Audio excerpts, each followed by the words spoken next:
But I love, like I said, I love being from the South, man. I love it because people from the South are known for manners.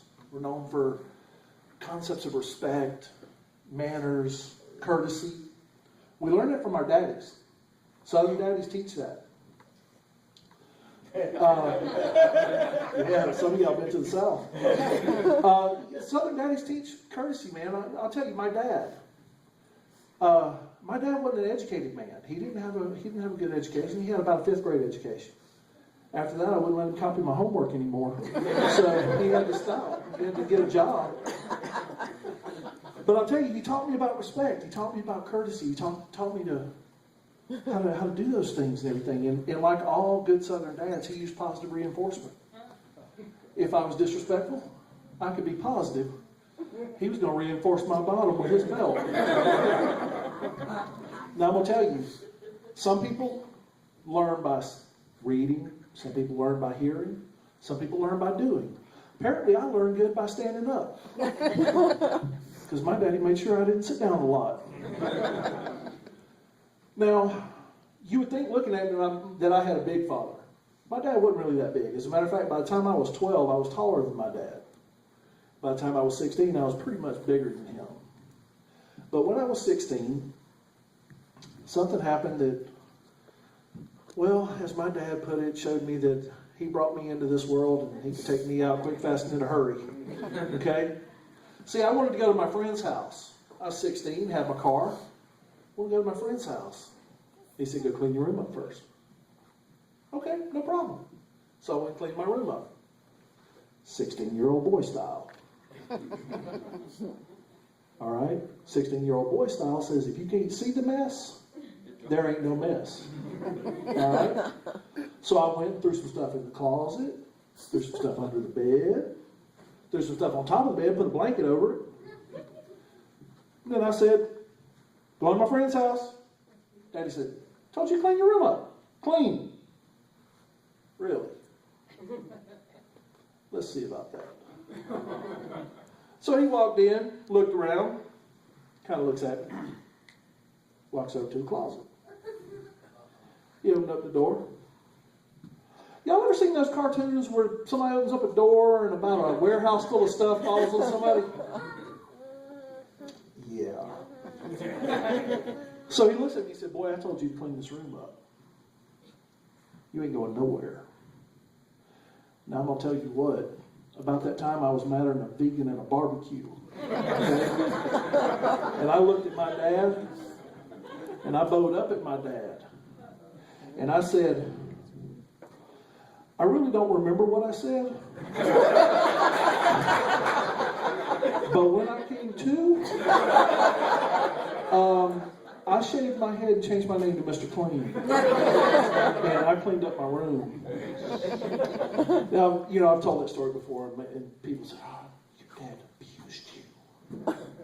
Your dad beat you. I would have had him arrested. My dad didn't beat me. Well, he did, but not in a bad way. Not in a bad way. It was just a different time. My dad, his thing was he just wanted me to grow up to be a good man. He said, I want you to grow up to be a good man. You will grow up to be a good man. Or not at all.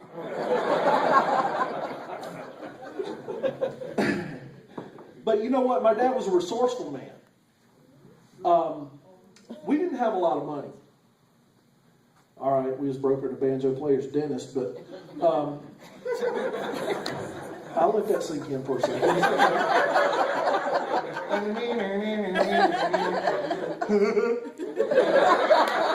So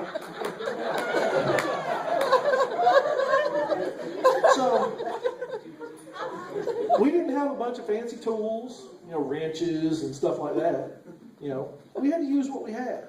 Dad had to use what he had. And I remember there was this one time, Dad's car broke down about 2-3 miles from home.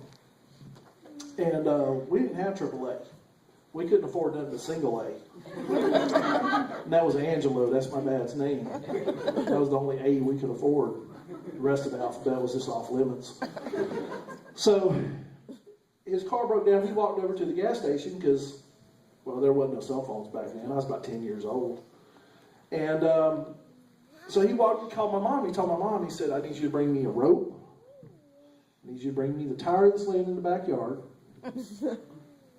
Do you not have a tire laying in your backyard? I have a tire laying in my backyard. Don't judge me.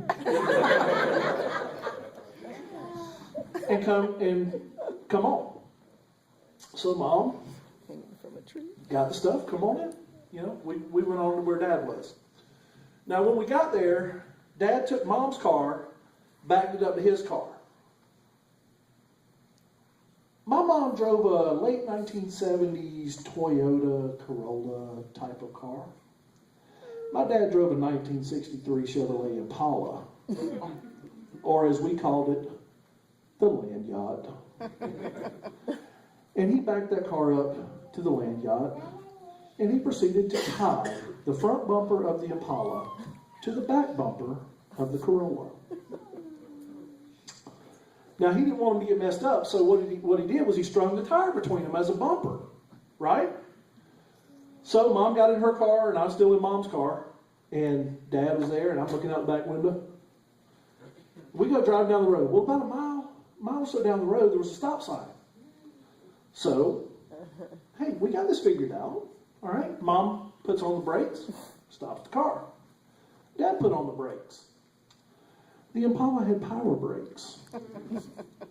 Power brakes don't work that well when there's no power. That car slammed into that tire and into the back of Mom's car so hard I thought we were playing bumper cars with General Patton. When we came to a stop about 100 feet past the stop sign, Mama got out and she was fit to be tied. She was madder than a wet hen, and she was just fussing my daddy up one side and down the other. My dad, God bless him, just stood there. Then he looked at me and said, "Boy, go get in the car and steer." Did I mention I was 10? So I climbed into the Impala. Visions of Bo and Luke Duke passing through my head. Praying to God we don't meet Roscoe P. Coltrane on the way home. And I looked up over the steering wheel, out the front window. What do you think I saw? My daddy, sitting on the back of my mama's car, with his feet up on the hood of the Impala. He just winked at me. Then he smiled like he just blamed the dog for something. And we took off down the road looking like rejects from Crazy Cooter's car repair shop. And every time we had to stop, my daddy would grab the edge of that trunk and leg press that behemoth from Detroit away from my mama's car so that he could sleep in the house that night.